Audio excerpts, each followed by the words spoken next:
위드 코로나가 시행 한 달 만에 중대고비를 맞았습니다. 위중증 환자가 연일 역대 최고치를 기록하는 상황에서 서울의 중증 환자 전담 병상 가동률이 90%를 넘어 포화 상태로 치닫고 있습니다. 코로나 변이 바이러스인 오미크론 우려 속에 코스피가 하락하며 2,900선 아래로 밀렸습니다. 국내 증시의 단기적인 변동성 확대가 불가피하다는 전망입니다.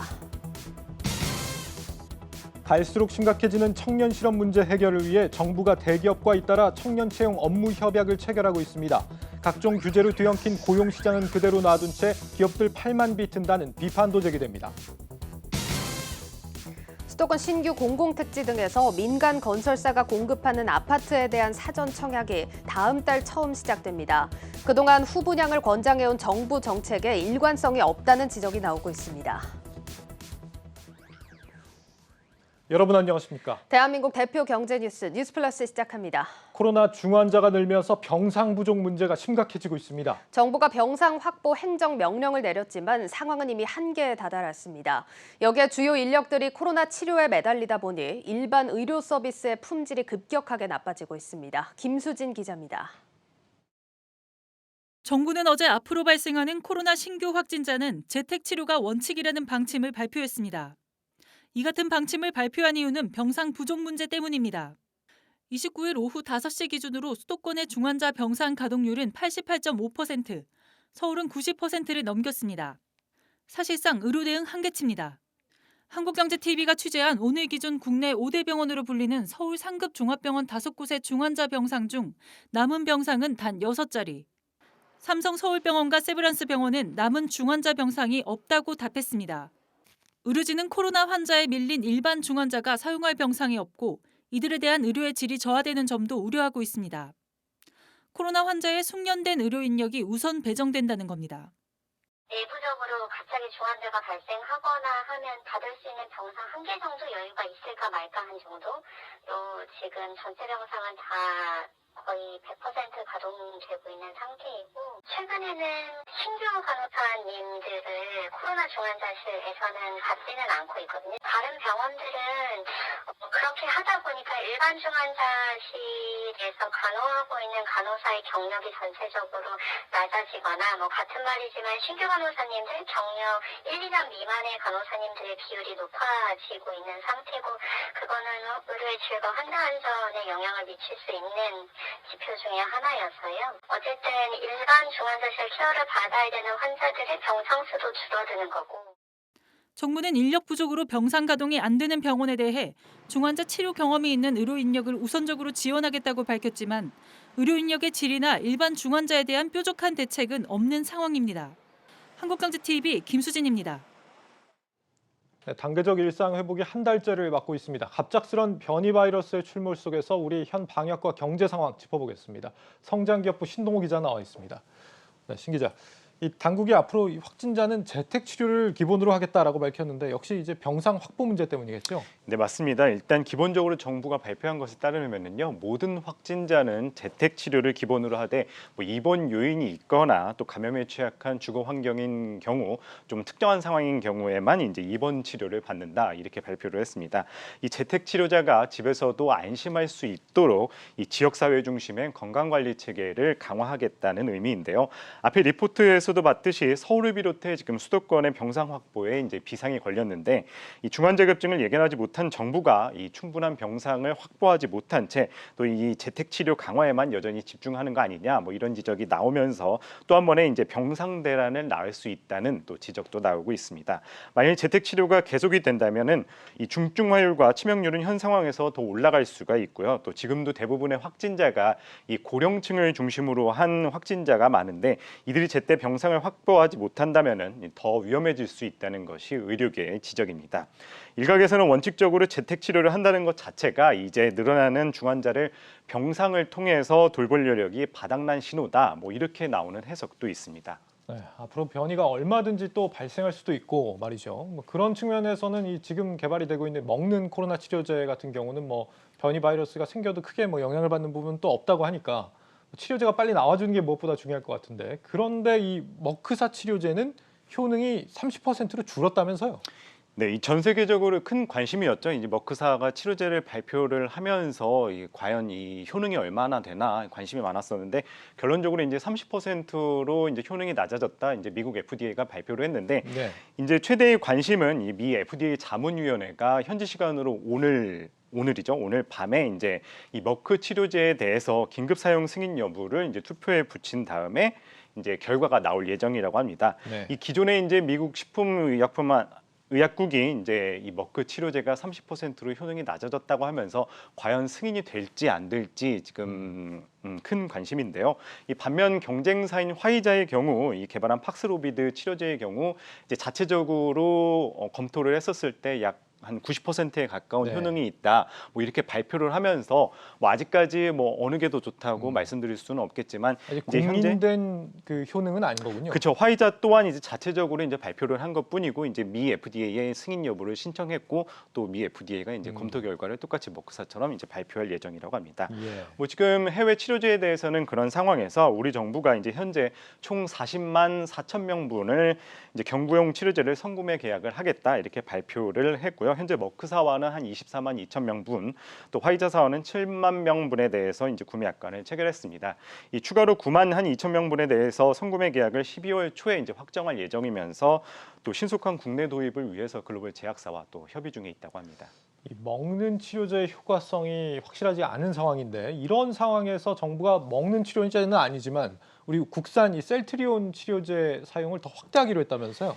네, 맞습니다. 아무래도 그 최근에 이제 어제 발표한 게 이제 재택 치료를 중심으로 하겠다. 또 위험한 사람들에 한해서만 이제 입원을 시키겠다 이렇게 발표를 하면서 예. 이 레키로나 국산 치료제 1호 치료제인 레키로나에 대해서 좀 공급을 확대하겠다 이렇게 발표를 했는데요. 예. 실제로 이제 지난 23일부터 감염병 전담 병원에서 생활치료센터에서부터 뭐 요양병원, 일반병원까지 이제 공급을 확대하기로 했습니다.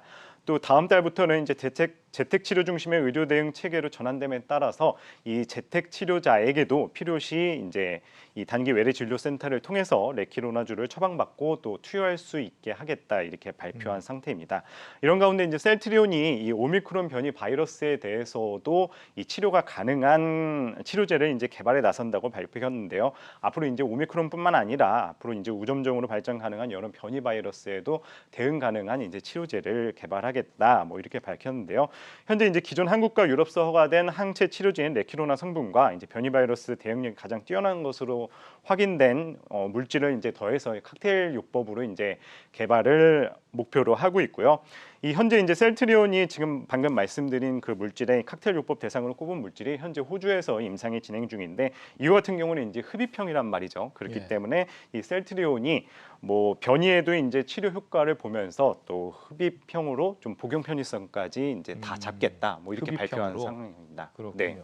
진단 키트 분야도 지금 다시 뜨겁게 좀 달아오르는 것 같습니다. 기존 진단 키트가 변이 바이러스를 검출을 못한다는 얘기가 있었는데 또 다시 가능하다 이런 얘기도 나오는 것 같고 정확히 어떤 게 맞는 겁니까?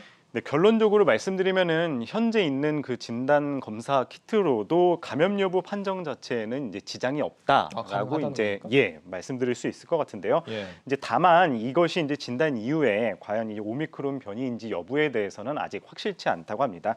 때문에 이게 이제 원래 기존에 이제 유전체 전체를 해독하는 방법이 유일하기 때문에 이제 시간이 많이 소요되는 전체 유전체 분석 대신에 빠른 타겟 유전체 분석법을 이제 개발할 예정이라고 밝혔는데요. 그렇기 때문에 이제 방역 당국도 현재는 이제 오미크론 변이에 대해서는 국내 진단 검사 체계에서도 이 변이 진단이 가능하다고 밝혔고요. 뭐 일각에서는 이제 말씀하신 것처럼 뭐 이게 가능하냐, 뭐 발견이 가능하냐 안 하냐 좀 말이 많은데 예. 일단 당국 자체로서는 현재 이 오미크론 변이 바이러스에 대해서는 뭐 진단 여부가 가능하다 뭐 이런 상황입니다. 예, 이렇게 현재 지금 방역 상황 얘기를 좀 짚어봤고 방역과 검사가 모두 완비가 돼야 이제 변이 불확실성이 해소될 수 있겠습니다만 이런 와중에도 지금 미국 증시는 오히려 반등을 했어요. 네, 맞습니다. 오미크론 변이 우려를 하루 만에 극복한 건데 바이든 대통령이 백악관 연설을 통해서 백신 접종만 좀 잘하고 마스크만 잘 쓰면 이제 봉쇄는 없다. 뭐 네. 추가 여행 조치는 추가 여행 제한 조치는 이제 없을 것이다. 이런 발언이 나오자마자 이제 급반등했습니다. 이 뉴욕 증시 전문가들도 이번 오미크론 상태가 생각보다 이제 심각하지 않을 거다 이렇게 발표를 했는데요. 뭐 지난해 이 코로나 바이러스가 처음 발견된 이후에 뭐 글로벌 증시가 이제 한창 안 좋고 그럼에도 불구하고 이제 시간이 지나자 이제 회복하지 않았습니까? 예. 그렇기 때문에 그런 경험들을 통해서 이번 오미크론 변이 바이러스가 나왔어도 뭐 단기적으로는 좀 일시적으로는 변동성이 출렁일 수 있겠지만은 좀 중장기적으로 보면은 뭐 똑같이 이제 회복할 수 있지 않겠냐. 뭐 이 뉴욕 증시 전문가들도 이렇게 말한 상태입니다. 네. 사실 이 오미크론이 얼마나 위험한지 여부는 2, 3주는 지나야 확실히 알 수 있다고 하니까 이 바이든 대통령의 이번 조치가 꼭 뭐 맞다고도 할 수는 없겠습니다만 적어도 이제 백신을 맞으면 중증으로 갈 확률은 좀 줄어든다고 하니까 이 대통령이 바이든 대통령이 이렇게 자신감을 갖는 이유도 충분히 이해는 갑니다. 그런데 연준의 이 파월 의장의 경우에는 또 뉘앙스가 좀 달랐어요. 이 경제에 위협을 줄 것이다 이런 발언을 하지 않았습니까? 네, 맞습니다. 바이든 대통령이 이제 뭐 백신만 잘 맞고 마스크를 잘 쓰면은 괜찮다 이렇게 말한 반면에 파월 의장 같은 경우에는 뭐 다소 좀 다른 뉘앙스를 풍기는 발언을 했는데요. 이 파월 의장이 상원은행위원회 출석을 앞두고 배포한 서면에서 이 최근 코로나19 확진자 증가와 이 오미크론 변이의 출현은 고용과 경제 활동에 이 하방 위험을 제기한다고 이야기를 했습니다. 예. 오미크론 변이가 결국 이제 인플레이션의 불확실성을 증대시켰다. 뭐 이렇게 말한 의미로 보이는데요. 구체적으로 이제 사람들이 대면으로 일할 의욕을 이 변이 바이러스가 꺾을 수 있다면서도 또 이는 노동 시장의 진전을 둔화시키고 뭐 공급망 견화를 심화시킬 가능성이 있다. 뭐 이런 의미로 풀이될 수 있을 것 같습니다. 이 인플레는 공급망 쪽 요인이 좀 크기 때문에 변이가 오히려 인플레를 자극하는 요인이 될 수 있다 이런 우려도 나온 것 같습니다. 바이든이 맞는지 파월이 맞는지는 뭐 역시 변이 바이러스의 파괴력이 얼마나 될지 상황을 더 봐야 되는 확인이 가능한 그런 상황일 텐데 이렇게 뉴욕 증시는 반등에 성공한 반면 오늘 우리 증시는 하락폭이 너무 컸습니다. 왜 이런 차이가 나타난 걸까요? 네, 장 초반 회복세를 보이다가도 결국에는 마감을 한 게 이제 2,900선 아래로 이제 마감을 하게 됐는데 앞서 네. 말씀드린 것처럼 바이든과 파월이 다른 진단을 내린 것처럼 아직까지는 이제 경제 전체에는 뭐 미칠 파장이 어느 정도 된다 뭐 이렇게 말씀드릴 수는 없을 것 같은데 이런 이제 불확실성이 계속되면서 결국 우리나라를 비롯해서 이제 신흥국 시장에 영향을 미쳤다 이렇게 해석을 할 수 있는데요. 여기에 더해서 테이퍼링과 이제 미국 금리 인상 이슈가 안전자산인 달러화 매수로 이어지면서 상대적으로 이제 우리 증시가 좀 미국 증시와는 다르게 좀 내린 것 아니냐 뭐 이런 평가가 나오고 있는데요. 예. 국내 전문가들도 이제 증시의 단기적인 변동성은 이제 피할 수 없다 뭐 이렇게 이야기했는데 자세한 내용 리포트 보고 오시죠. 위드 코로나 전환 1개월 만에 오미크론 변이라는 또 다른 변수를 맞닥뜨린 국내 증시. 코스피 지수는 부진한 흐름을 보이고 있습니다. 이달 초 3,000선을 두고 공방을 펼쳤지만 확진자 급증과 오미크론 변이 여파에 지수는 2,900이 무너진 데 이어 2,830선까지 내려왔습니다. 오미크론 변이 우려와 확진자 급증세가 본격화되며 시장의 시선은 향후 증시 추이에 쏠리고 있습니다. 증시 전문가들은 단기적인 충격은 불가피하다고 분석합니다. 시장의 불확실성은 하루 이틀에 끝나는 것은 아닐 것 같고요. 한두 주 정도는 영향을 미친다라고 볼 필요가 있을 것 같습니다. 오미크론 변이와 관련된 연구 결과들이 한두 주 정도에 나올 가능성이 있기 때문에 연구 결과에서 불확실성이 어느 정도 제거해야만 시장은 이 부분을 지나가서 정상화 단계로 들어갈 수 있다라고 보고 있습니다. 증권사들은 오는 12월 코스피 지수 밴드 하단을 2,700에서 2,900선으로 제시하기도 했습니다. 이에 전문가들은 코스피 지수가 2,900선을 하회할 시 분할 매수 전략이 유효할 것이라고 분석합니다. 몇 차례 대유행이 코로나가 전 세계적으로 발생했을 때 전 세계 주식시장 지수는 견조했다는 점을 감안해서 보면은 이번에 오미크론 같은 경우도 비슷한 경로를 따라가지 않을까라고 보고 있고요. 1900선을 다시 한번 내주더라도 분할 매수 나서는 게 적절하다라고 생각하고 있습니다. 업종별로 단기적으로는 바이오와 언택트주가 강세를 보일 것이란 분석입니다. 중장기적인 관점에서는 코로나19와 별개로 수요가 견조할 것으로 전망되는 반도체, 2차 전지 등 업종에 대한 투자가 유효하다는 설명입니다. 아울러 장기적으로 코로나19는 결국 회복될 것이라는 점에서 리오프닝 관련주들 역시 중장기적 관점에서 투자가 유효할 것이라고 전망합니다. 크게 보면 코로나19로부터 이렇게 점차 회복되는 이런 상황이기 때문에 이런 상황에서는 결국은 경제가 재개됐을 때 수혜를 받는 리오프닝된 주에 수혜를 받는 주식들에 관심을 가져야 될 필요가 있고 경기의 흐름이라든지 또는 그 코로나19의 흐름과는 무관하게 계속해서 수요가 좋은 부분이 있습니다. 예를 들면 반도체라든지 아니면 전기차, 배터리 부분이라고 볼 수 있는데 계속적으로 기업들이 이제 수혜를 받을 수밖에 없다 이렇게 생각을 합니다. 다만 리오프닝 관련주는 추후 국내를 비롯한 각국의 위드 코로나 관련 조치에 따라 단기적으로는 변동성이 확대될 수 있다는 점은 유의할 필요가 있다는 조언입니다. 한국경제TV 정희영입니다. 오미크론의 영향이 한 2주 정도 지나면 좀 더 분명해진다고 하니까 불확실성도 그쯤 되면 어느 정도 좀 진정이 되지 않을까 싶습니다. 오미크론 등장이 지금 산업계도 공포에 빠졌다는 얘기를 어제도 전해드린 바가 있는데 가장 걱정이 큰 건 아무래도 이 대면 산업들이겠죠. 네, 맞습니다. 그중에서도 가장 큰 타격을 받을 것으로 예상되는 것이 아무래도 항공업계입니다. 코로나 백신이 이제 접종 속도가 빨라지면서 이제 국제선 노선 재개를 준비했던 항공업계가 오미크론 등장에 다시 이제 긴장하는 모습인데요. 현재 실제로 몇몇 국가들이 다시 빗장을 걸어 잠그고 있죠. 카타르나 미국, 영국, 인도네시아 등 많은 국가들이 이미 이 남부아프리카에 대한 여행을 제한을 했고요. 일본 같은 경우에는 오미크론 확산을 막기 위해서 이달 내 모든 외국인 방문객에 대해서 국경을 사실상 폐쇄할 계획입니다. 아무래도 항공업계가 영향을 받으면서 자연스럽게 면세점 업계라든지 여행업계가 타격을 받을 것 같은데 자세한 내용은 리포트 보시고 오겠습니다. 위드 코로나로 11월 극장을 찾은 관객은 전달보다 25%, 1년 전과 비교하면 81% 증가했습니다. 특히 팝콘과 핫도그를 먹으며 영화를 볼 수 있게 되면서 매점 매출은 위드 코로나 시행 전보다 2배 늘었습니다. 하지만 오미크론 변이의 등장과 함께 코로나 확진자가 폭발하는 상황이어서 또다시 영화관 내 팝콘 등 취식은 금지됐습니다. 12월에 개봉될 헐리우드 블록버스터와 기대작들이 그나마 악재를 잠재우길 기대하는 모습입니다. 음식물 섭취가 제한이 됐지만 콘텐츠의 힘이 12월에는 다양한 할리우드 블록버스터가 개봉함에 따라서 좀 더 많은 관객들이 극장을 찾지 않을까. 위드 코로나로 서울 주요 호텔 뷔페는 문전성시를 이뤘습니다. 주말은 만석이었고 주중 예약률도 80% 이상으로 인기를 끌었습니다. 이처럼 식은 매출은 좋지만 해외에서 비즈니스 고객들이 오지 않는 이상 호텔의 어려움은 지속될 수밖에 없다는 입장입니다. 호텔 업계에 가해졌던 3분의 2 투숙 제한이 완화되면서 객실 예약률이 10%가량 증가하긴 했지만 여전히 평일 예약률은 50% 수준에 그치고 있습니다. 특급 호텔들은 다 비즈니스가 50%가 넘거든요. 국경이 교류가 되고 그렇게 될 때까지는 지금처럼 어려운 상황이 좀 지속될 것 같고요. 시금업종이나 이런 쪽이 잘 되기는 하지만 저희는 그래도 객실이 완전 메인이기 때문에 모처럼 회복 기미를 보였던 해외여행 수요 덕에 들떠있던 국내 여행사들도 오미크론 여파로 다시 가라앉지 않을까 노심초사하고 있습니다. 실제로 소비 심리가 위축되면서 신규 예약이 줄고 있어 국외 여행 회복도 좀 더 늦어지지 않을까 걱정하는 분위기입니다.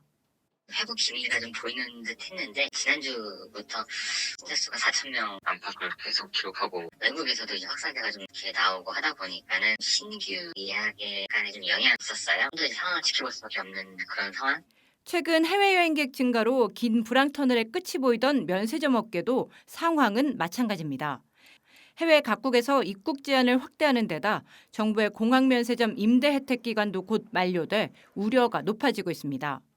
위드 코로나 시행으로 매출은 전달 대비 15%, 1년 전과 비교하면 3배가 늘었고 소수의 인원이지만 코로나 팬데믹 이후 2년여 만에 국내 면세점을 찾은 해외 단체 여행객도 있었습니다. 하지만 기쁨도 잠시 오미크론 변이 등장해 재고 면세품 판매와 온라인 경쟁력 확대 등 그간 버텨온 틈새 생존 전략을 더욱 강화하는 모습입니다.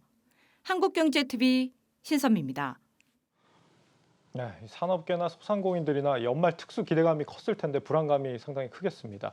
정부도 뭔가 이런 부분에서 대응에 나서는 게 있겠죠. 어떤 게 있습니까? 네, 어제 문 대통령이 어렵게 시작한 단계적 일상 회복을 과거로 되돌릴 수 없고 후퇴할 수는 없는 일이라고 발표를 했죠. 이 지금의 고비를 넘어서지 못한다면은 단계적 일상 회복이 또 실패로 돌아가는 더 큰 위기를 맞을 수 있기 때문에 특별 방역 대책을 시행을 하면서도 이 정부는 소비의 불씨는 계속 살리기 위해 노력하겠다는 방침입니다. 자세한 내용은 전민정 기자 리포트 보고 오겠습니다. 이달 초 위드 코로나 시행에 맞춰 카드 캐시백, 9개 분야 소비 쿠폰 전면 재개와 같은 다양한 소비 진작책을 쏟아냈던 정부. 코로나19 장기화로 부진했던 내수도 단계적 일상 회복과 정부의 돈풀기 효과로 회복세를 보이기 시작했습니다. 이달 들어 카드 매출액은 지난해 같은 기간보다 12%나 늘었고 소비자 심리지수도 석 달 연속 상승세를 나타냈습니다. 하지만 코로나19 확산세가 좀처럼 잡히지 않는 데다 오미크론이라는 변수까지 덮치면서 단계적 일상 회복엔 급제동이 걸렸고 다시 방역 조치를 강화해야 한다는 목소리도 커지고 있습니다. 그럼에도 정부는 위드 코로나 이전의 거리 두기로는 다시 돌아가지 않겠다는 입장을 분명히 했습니다. 자영업자와 소상공인들의 피해를 더 이상 키울 수 없는 데다 어렵사리 살아난 내수 경기 회복의 불씨를 이어나가야 하기 때문입니다. 정부는 소비 쿠폰, 유류세이나 2차 추경 효과로 4분기 경기 반등이 본격화될 것이라고 기대하며 내년도 슈퍼 예산을 통해 경제 활력에 방점을 두겠다는 구상입니다. 홍남기 경제부총리도 오늘 SNS를 통해 방역 상황 안전에 최선을 다하면서 올해 제시한 성장력 회복을 위해 남은 기간 내수, 투자, 재정 집행의 막바지 대응에 총력을 기울이겠다고 강조했습니다. 다만 전문가들은 장기적으로 소비와 경기 회복을 위해서는 당분간 코로나 확산세 억제에 집중할 필요가 있다고 강조합니다. 오미크론과 새로 변수가 생겼잖아요. 정부가 재정 풀어가지고 경기 회복하려고 하는 게 상황이 바뀔 것 같지는 않아요. 문제는 그게 반등이 쉽지가 않은 게 제일 큰 문제예요. 국민들 불안 심리를 잠재우는 방역이든지 이런 거 좀 더 철저하게 하는 게 일각에서는 정부가 코로나19로 침체된 내수를 살리기 위해 소비 진작책을 시행하는 게 오히려 물가 상승을 부채질해 역효과가 날 수 있다는 지적도 나오는 상황. 글로벌 공급 차질과 인플레이션 우려에 대응하기 위한 물가 대책과 원자재 조달 다변화 등 촘촘한 정부 정책이 추진돼야 할 시점입니다. 한국경제TV 전민정입니다. 네, 마지막으로 부동산 얘기를 좀 해보죠. 지금 부동산 시장 자체는 지금 뭐 거래도 없고 그렇게 뭐 좋은 상황은 아닙니다만 이 분양 시장만큼 좀 열기가 상당한 상황입니다. 여전히 이 변이 바이러스가 위협적이라고 한다면 이 사람들이 견본 주택 가는 것도 좀 아무래도 좀 꺼려지지 않을까 이런 생각도 드는데 이 열기가 주춤해지는 거 아닌가 모르겠습니다.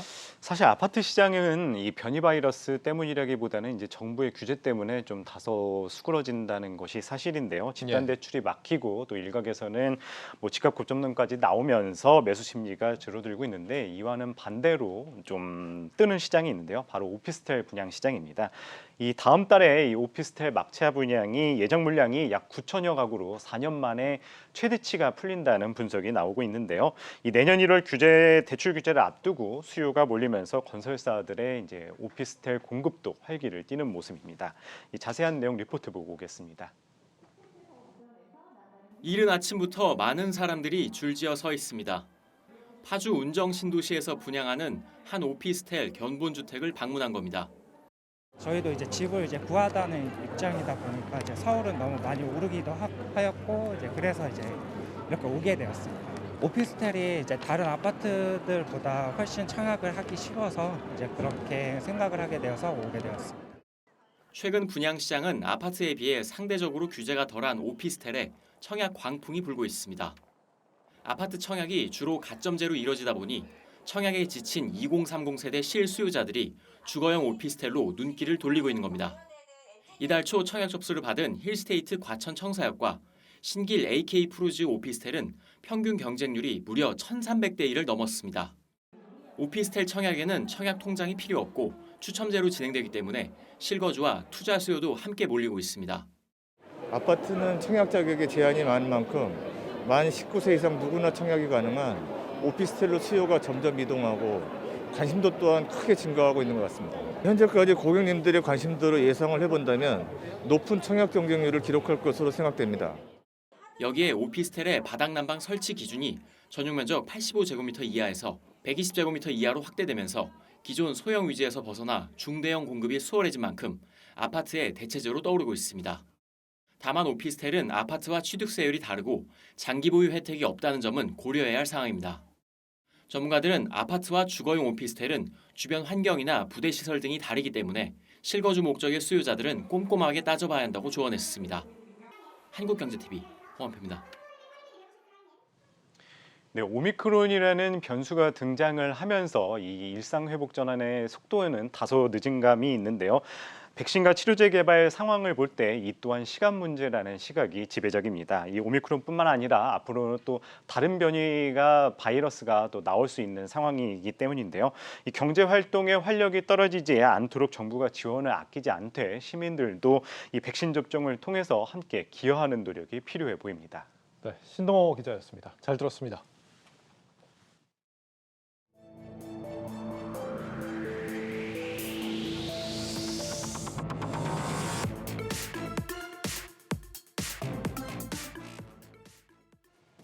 일자리 정부를 자처했던 문재인 정부.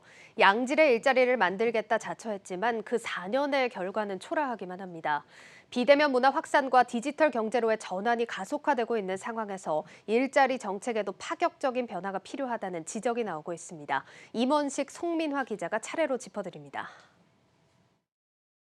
지금 보시는 화면은 지난주에 열렸던 정부의 청년 일자리 만들기 프로젝트 청년희망 온 행사입니다. 정의선 현대차그룹 회장을 만나는 자리에서 김부겸 국무총리가 90도로 인사하는 모습인데요.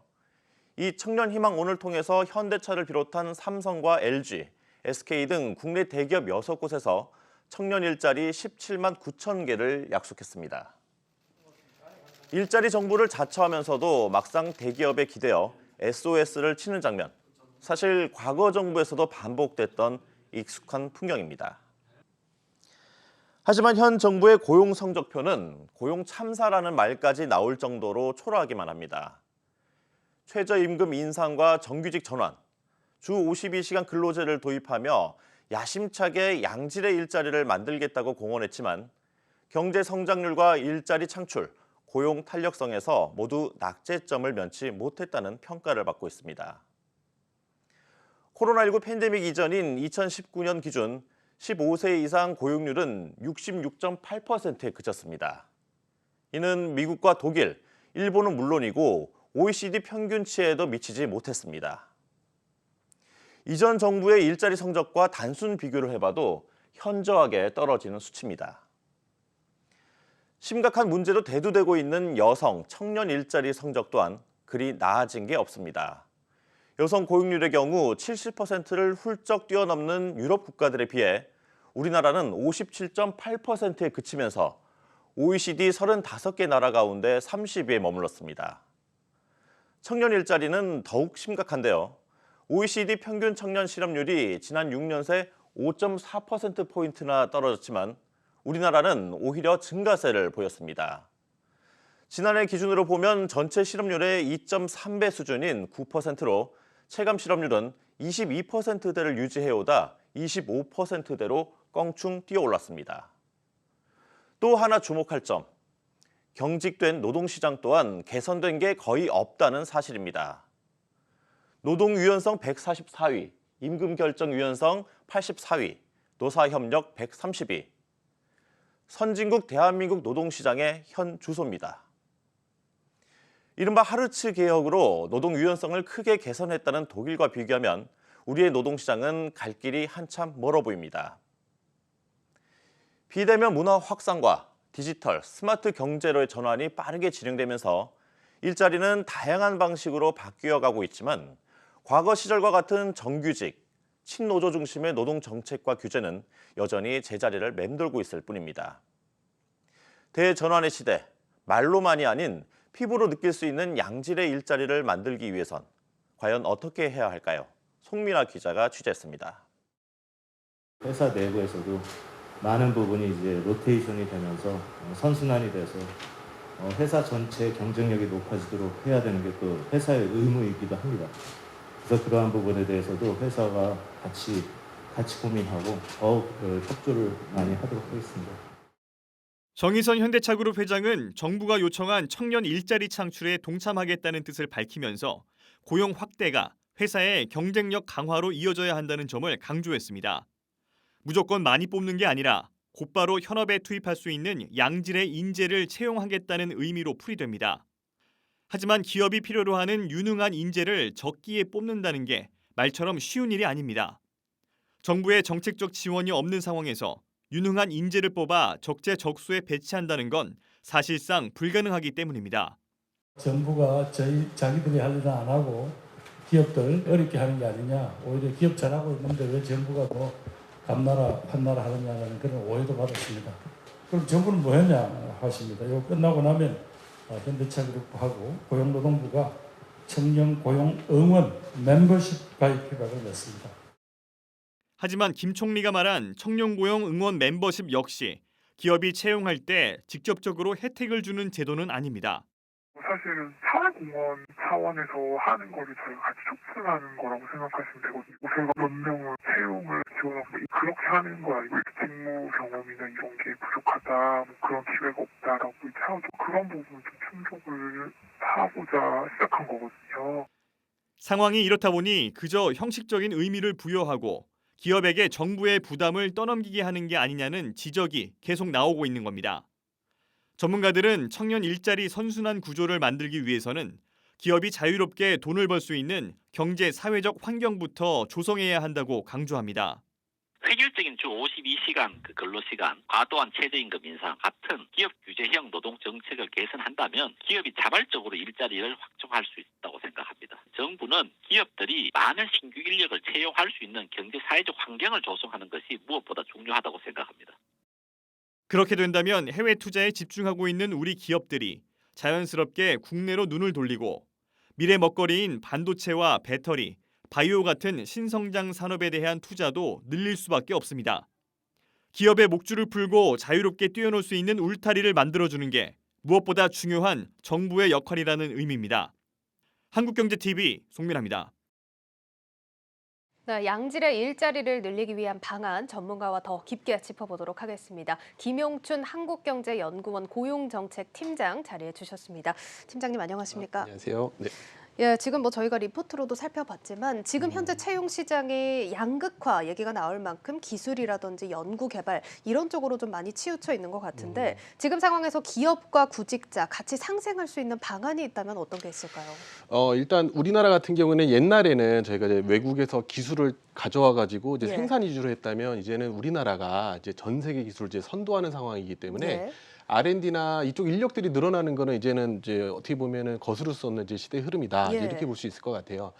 네, 여기서 이제 중요한 거는 전략을 그래서 잘 짜야 되는데 사라지는 일자리에 집중하기보다는 그거보다 더 많은 이제 일자리를 만들기 위한 정책을 썼으면 좋겠는데 우선 우리가 이제 조금 생각해봐야 될 부분이 이제 R&D 인력이 늘어나면 로봇 등으로 이제 생산직이 이제 없어지는 거 아니냐 이렇게 생각할 수 있는데 실제로 S전자나 이런 이제 사례들을 보면은 이제 최근 5년간 R&D 이제 인력이 한 7,000명 늘어날 때 생산직도 3,000명 정도 이렇게 같이 늘어났습니다. 그래서 기업들이 보다 R&D나 이런 걸 집중할 수 있도록 지원해주고 또 신산업을 진출할 때 보면은 이제 어떻게 보면 이제 그 어떤 규제 같은 것들이 이제 걸림돌이 되는 경우들이 있는데 이런 것들을 좀 과감하게 풀어준다면 오히려 사라지는 일자리보다 더 많은 일자리가 다양한 분야에서 생길 수 있기 때문에 조금 이제 그런 부분에서 해결책을 찾을 수 있지 않을까 그렇게 생각을 합니다. 네, 그렇군요. 지금 어쨌든 전체적인 일자리 수에 대해서 좀 이렇게 신규 사업에 투자를 하는 게 도움이 될 수 있다. 좀 이렇게 짚어주셨는데 사실 지금 산업 수요에 맞는 기술이라든지 지식이라든지 이런 걸 습득할 수 있게 지원하는 방안도 같이 필요할 것 같다라는 생각도 드는데요. 네, 맞습니다. 그 지금 현재 정부의 어떻게 보면 지원 예산 같은 게 어떻게 보면 직접 일자리 쪽, 그러니까 정부가 직접 채용을 하고 단기 일자리 주고 이런 방식인데 사실은 그거는 이제 단기적으로 통계적인 효과만 좀 있는 거고 중장기적인 효과는 사실 좀 떨어진다는 게 이제 많은 연구 결과들입니다. 그래서 그거보다는 이제 산업이 필요로 하는 기술이나 지식을 익힐 수 있게 그 직업훈련 예산 이런 것들을 좀 더 이제 집중을 해야 중장기적으로 이제 고용률도 늘고 또 기업 입장에서도 생산성 증대 효과 같은 것들이 생길 수 있기 때문에 좀 그런 데 자원을 좀 집중했으면 좋겠습니다. 예, 알겠습니다. 뭐 지금의 지원 정책은 일자리 수에 좀 초점이 맞춰져 있지 않았나 이렇게 개인적으로 생각이 들기도 합니다. 자, 그러면 두 번째 질문을 한번 드려볼 텐데 최근에 지역 상생형 일자리, 저희가 흔히 광주형 일자리 이렇게 좀 이해를 해볼 수가 있을 것 같은데 이런 제도가 좀 어떻게 보면 양질의 일자리 창출 효과 좀 기여를 할 수 있다고 보십니까? 일단은 뭐 지금 당장 어떻게 평가하기는 좀 빠른 것 같아요. 아직 시작한 지가 얼마 안 돼가지고. 근데 저는 지금 시점에서는 한 3가지 정도의 의의가 있다. 이렇게 생각을 합니다. 첫 번째는 이제 우리나라가 노동 시장이 되게 경직적이다 이런 거 많은데 어떻게 보면 노동 개혁적 시도를 새로 할 수 있다라는 측면에서 하나 의의가 있는데요. 예. 사실 국내 많은 기업들이 그 우리나라 투자할 때 제일 걸림돌이 된다고 하는 게 이제 경직적인 노동시장하고 예. 좀 강성노조 이런 문제였습니다. 근데 네. 이번에 광주형 일자리가 무노조 경영이라든지 또 이제 저희가 이제 뭐 호봉제 같은 그런 게 아니라 일한 시간만큼 거기에 맞춰서 연봉을 받는 이제 적정 임금제 같은 걸 추진하고 있기 때문에 예. 어떻게 보면 굉장히 새로운 시도고 또 우리나라의 어떤 고비용 저효율 예, 예. 어떤 그런 노동시장 구조를 한번 이제 바꿔볼 수 있는 새로운 시도이기 때문에 한번 큰 의의가 있다고 그렇게 보고 두 번째는 사실 저희가 이제 청년 일자리 되게 심각한데 특히 지방이 훨씬 심각합니다. 근데 광주형 일자리가 이 청년들 위주로 채용을 했기 때문에 예. 이제 그 심각한 지방의 어떤 청년 이제 실업난을 좀 해소하는 데 일조할 수 있다. 그래서 그런 측면에서 좀 긍정적인 효과가 있고 예.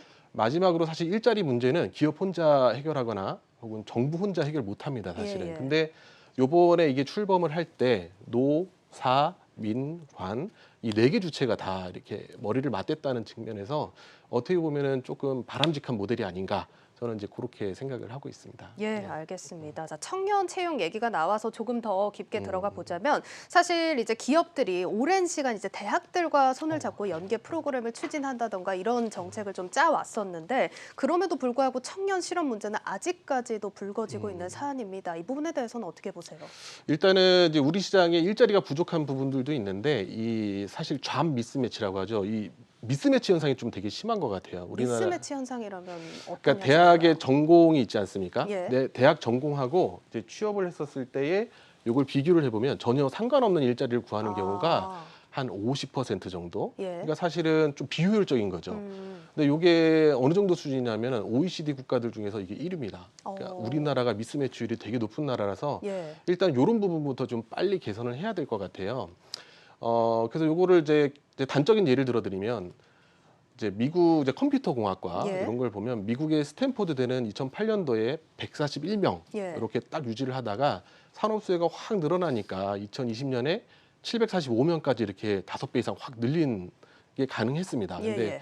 우리나라도 이제 서울대에 보면 이제 컴퓨터 공학부가 있는데 네. 2008년도에 한 55명 정도 이렇게 유지를 하다가 여기 12년 동안 전혀 변화가 없었습니다. 수요는 계속 있었는데 그러다가 아마 작년인가요? 정부에서 AI 전략 육성 계획인가 그걸 이제 발표를 하면서 2020년에 겨우 70명 정도, 그러니까 총 15명이 는 거죠. 좀 현저히 작네요. 네, 그래서 이게 굉장히 정원을 이제 조정하기가 되게 힘들기 때문에 예. 저희가 대학 정원 규제 같은 거 이런 것들은 좀 탄력적으로 쓸 수 있게 그래서 대학 교육 자체가 보다 신속하게 바뀌고 또 유연하게 운영될 수 있는 그런 방안들이 좀 모색돼야 될 시기가 아닌가 그렇게 생각을 합니다. 예, 알겠습니다. 자, 마지막으로 또 청년 취업과 뗄 수 없는 이슈라고 또 여겨질 것 같은데 이 노동자 정년에 대한 이야기입니다. 지금 많은 기업에서 노조에서 또 정년 연장을 또 요구하고 있는데 이런 부분이 신규 채용을 가로막는다. 좀 이런 비판이 있기도 합니다. 노동시장 좀 유연하게 만들 필요가 있을 것 같은데 이런 측면에서 보자면 좀 어떤 대안을 제시해주고 싶으세요?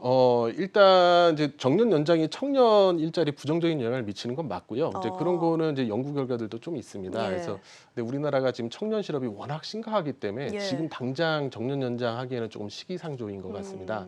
그래서 이제 노동시장 저희가 유연화 이런 얘기 많이 하는데 이제 그런 부분들을 검토해 볼 때 크게 한 3가지 측면에서 접근해 볼 수 있는 것 같습니다. 첫 번째는 이제 채용 측면에서, 예. 두 번째는 근로시간 측면에서, 예. 세 번째는 이제 임금 측면에서 저희가 접근을 해볼 수 있는데 이 채용과 고용 측면에서는 저희가 이제 정규직에 대한 과보호 뭐 이런 것들도 있는데 저희가 기간직이라든지 파견직에 대한 어떻게 보면 규제들이 되게 많거든요. 예, 다른 예. 나라보다 되게 셉니다. 이런 것들을 좀 더 풀어줘서 자유롭게 인력 운용들을 좀 할 수 있게 그런 시장을 만드는 게 중요하고 두 번째는 우리나라가 이제 근로시간 같은 것들도 되게 경직적입니다. 저희가 예. 52시간 규제라고 하잖아요, 주. 근데 그게 저희가 일별 시간 제한도 있고 이제 주별 시간 제한도 있고 예, 좀 예. 되게 경직적인데 좀 그런 것들을 유연하게 쓸 수 있는 거 하면 좋을 것 같아요. 대표적으로 예를 하나 들어주면 이제 독일 같은 경우에는 이제 은행 계좌에 저축하듯이 이제 초과 근무했을 때 은행에 적립을 했다가 이제 필요할 때 근로자가 몰아서 사용할 수 있는 그런 제도들이 있어서 그런 거 한번 확인해 보면 될 것 같고 임금 관련돼서도 좀 저희가 연봉제라든지 이런 거 적극적으로 활용하면 좋을 것 같습니다. 예, 알겠습니다. 자, 오늘 이렇게 많은 방안에 대해서 이야기를 나눠봤습니다. 지금까지 김용춘 한국경제연구원 고용정책팀장과 함께했습니다. 팀장님, 오늘 말씀 감사합니다. 네, 감사합니다.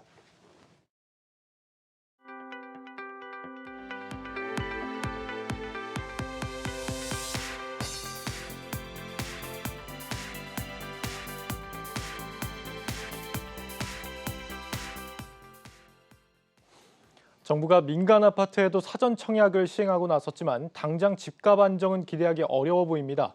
본 청약을 거쳐 실입주까지 최소 3, 4년은 좋게 걸리기 때문입니다. 또 그 사이 청약 수요자들이 전세 시장에 머물면서 전세값 불안을 야기할 수 있다는 우려도 나옵니다. 김원규 기자입니다. 인천 검단 신도시의 한 택지지구. 정부가 민간의 택지를 매각한 곳으로 여기를 포함해 오산 세교, 평택 고덕 등지에 민간주택 6천 가구에 대한 사전 청약이 다음 달 진행됩니다. 공공에 이어 사상 처음으로 민간의 사전 청약 제도를 도입한 건데 시장에 주택 공급 시그널을 주기 위한 것으로 풀이됩니다. 한국주택협회 등 업계에서는 집값 안정 효과를 기대하는 한편 부작용을 우려하는 목소리도 나오고 있습니다. 전문가들은 민간까지 사전 청약을 확대할 경우 전월세 등 임대 시장이 불안할 수 있다고 지적했습니다. 가뜩이나 매물이 부족한 상황인데 본 청약과 입주까지 청약 당첨자들이 기다릴 수밖에 없기 때문입니다.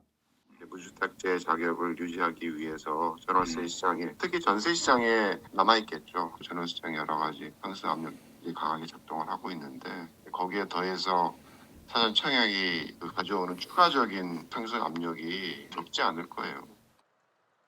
임대 시장에서 시작된 부작용은 매매 시장으로 전이될 수 있다는 우려도 적지 않습니다. 전세를 구하지 못한 실수요자들이 상대적으로 저렴한 주택에 눈을 돌리면서 집값 상승을 자극할 수 있다는 이유에서입니다. 대상지가 수도권 외곽 지역에 있다 보니까 서울 수요를 흡수하는 데 한계가 있을 수 있습니다. 아울러 사전 청약 수요가 임대 시장에 머물면서 전세 시장을 자극할 수 있어 매매 시장의 불안 요인으로 작용할 수 있습니다. 문재인 정부 초기 후분양제 도입을 검토했다가 역으로 민간까지 사전 청약을 확대한 것은 이율 배반적이라는 지적도 있습니다. 후분양을 통해 건축물의 품질 확보와 선분양에서 건설사들이 노리는 부당한 이익을 줄이겠다고 한 것이 불과 몇 년 전입니다. 때문에 아무리 주택 공급 확대가 중요하더라도 섣부른 사전 청약의 확대는 주의할 필요가 있습니다.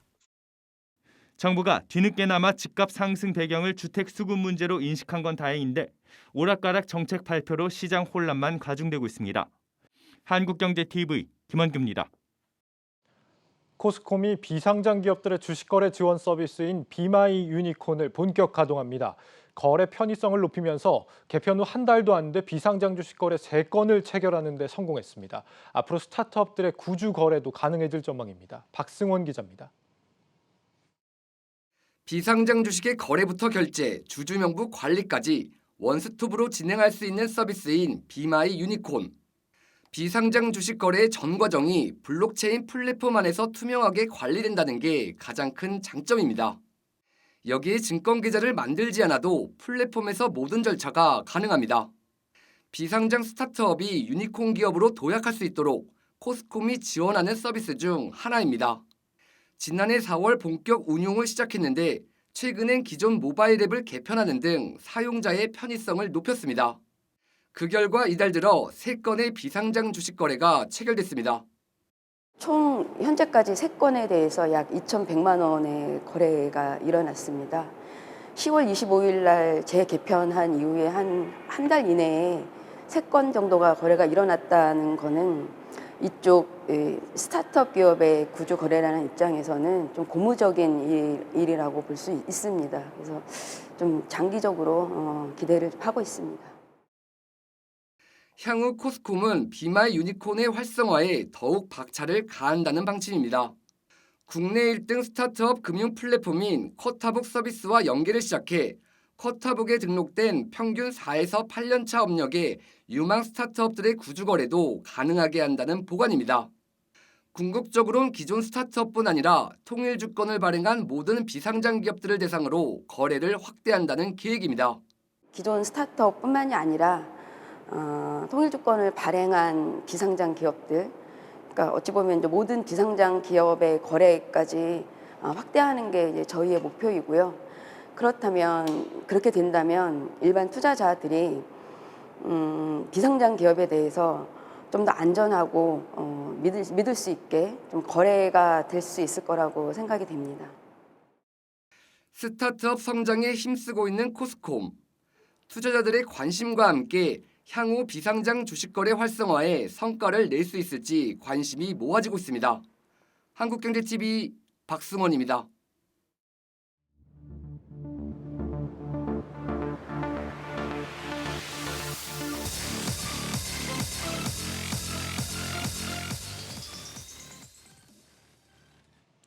네, 뉴스앤마켓 시간입니다. 정말 끝날 때까지 끝난 게 아니다라는 말로 오늘 장을 대변할 수 있을 것 같습니다. 오미크론 이슈, 아직은 시간을 두고 바라봐야 한다는 뜻일까요? 시장 오늘 낙폭을 좀 크게 키웠는데요. 증권부 박혜린 기자와 함께 시장 상황 짚어보도록 하겠습니다.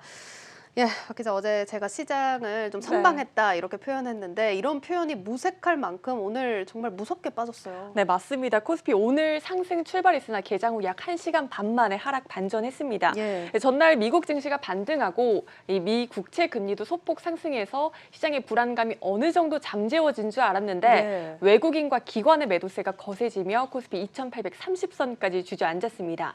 결국 오늘 코스피는 2.42% 빠진 채로 장을 마쳤습니다.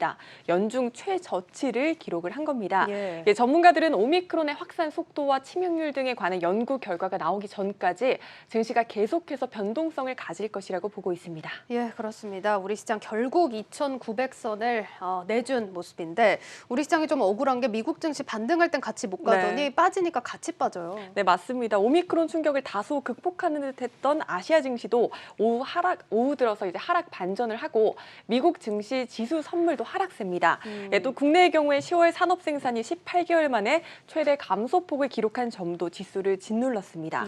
사실 오미크론 우려가 이 증시를 장악하기 이전에도 국내 증시는 지지부진한 장세를 이어갔습니다. 이에 따라 최근 국내 증시 대신 미국 등 선진 시장으로 가는 투자 심리가 확대되는 모습입니다.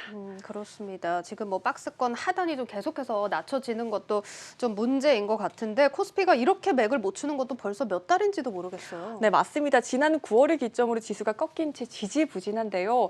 이 와중에도 보고도 믿지 못할 상승률을 보인 종목이 있습니다. 오늘 좀 거론을 해도 될지 모르겠는데 상승폭이 제가 언뜻 봤지만 어마어마한 것 같습니다. 어떤 기업입니까? 위메이드 맥스입니다. 보시다시피 지난 3개월간 796% 넘게 상승을 했습니다. 6,450원짜리 주식이 57,800원이나 된 겁니다. 당연히 이 기간 코스피, 코스닥 양시장을 합쳐 가장 높은 상승률을 보인 종목이고요. 3위는 같은 기간 약 312% 오른 위메이드가 차지했습니다. 예, 지금 저 리스트에서 위메이드 맥스 대신 테슬라라고 써도 믿을 만큼 지금 상승폭이 거세게 올라왔는데 좀 왜 이렇게 급등을 했습니까? 네, NFT 특급 열차에 탑승한 대표적인 종목이라고 볼 수 있습니다. 위메이드 맥스는 위메이드의 자회사입니다.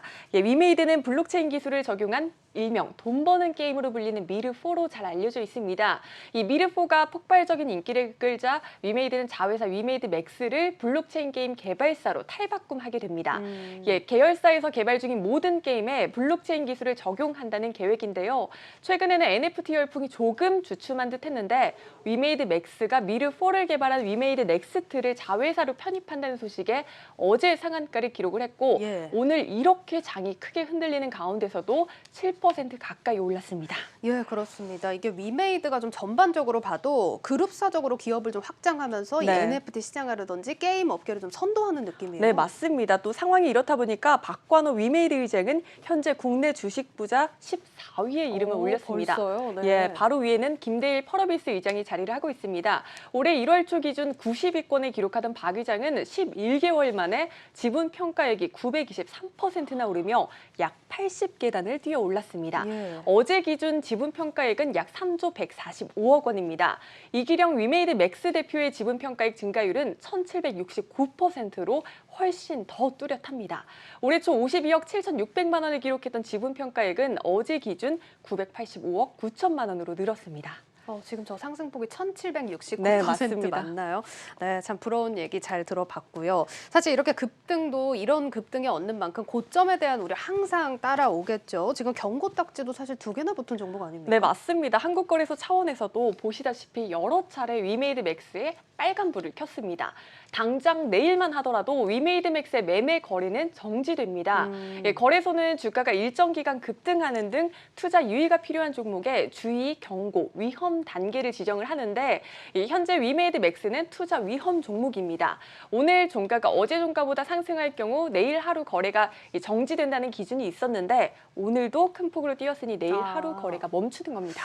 아, 그렇군요. 뭐 지금 이런 상황이면 차익 실현 매물이 쏟아질 수 있지 않을까 하는 걱정도 같이 들 것 같은데요. 네, 그렇습니다. 사실 바로 지난 19일에도 매매가 정지됐었는데 이 거래가 재개된 다음 날 13.6%나 급등했습니다. 변동성이 큰 것은 사실이지만 그런 만큼 주가 추이를 예상하기는 어렵습니다. 특히 거래가 정지되기 전일인 이 18일 또 거래가 재개된 22일 모두 기관과 외국인은 순매도했었는데 오늘은 상황이 조금 달랐습니다. 내일 거래가 정지됨에도 불구하고 기관은 위메이드맥스에 51억 원가량을 베팅하며 주가를 끌어올렸습니다. 지금 위험 종목에 기관이 이렇게까지 큰 자금을 넣는 것도 이례적이고 3개월간 9배가 올랐는데 아직도 상승에 베팅을 하고 있다는 얘기도 좀 놀랍습니다. 증권가 시각이 어떻습니까? 네, 사실 위메이드맥스에 대한 투자 의견이나 목표 주가를 제시한 증권사는 아직 없습니다. 증권업계에선 NFT는 거스를 수 없는 트렌드라고 입을 모으는 한편 시장이 단기에 과열된 만큼 유의해야 한다고 조언하고 있습니다. 최근 많은 기업들이 NFT 관련 사업을 발표하면서 주가가 급등했는데 결국 시장 지배력을 거쳐가는 시장 지배력을 가져가는 기업은 소수에 불과할 것이기 때문에 옥석 가리기가 필요하다는 입장입니다. 그렇지만 사실 지금으로선 이 각 기업들이 사업을 구체화하기 이전이기 때문에 옥석을 가리는 것 자체도 한계가 있습니다. 보시다시피 위메이드맥스도 이전까지는 이렇다 할 실적을 내지 못하고 있습니다. 3분기 기준 매출액은 오히려 20%가량 하락했습니다. 그만큼 현재가 아닌 미래를 내다보고 투자해야 한다는 리스크가 따르고 있는 거고요. 또 이달 게임관리위원회는 사행성 요소가 있는 NFT 게임에 대해 법률상 허가를 낼 수 없다고 밝히는 등 아직 넘어야 할 산이 많다는 점도 유의하시기 바라겠습니다. 네, 저희가 이렇게 오늘 위메이드맥스 주주분들 좀 기분 좋은 소식을 전해드렸는데 우리 시장도 전반적으로 빨리 좀 회복이 돼서 모든 주주분들이 웃을 수 있길 바라보겠습니다. 증권부 박혜린 기자와 함께했습니다. 잘 들었습니다. 고맙습니다.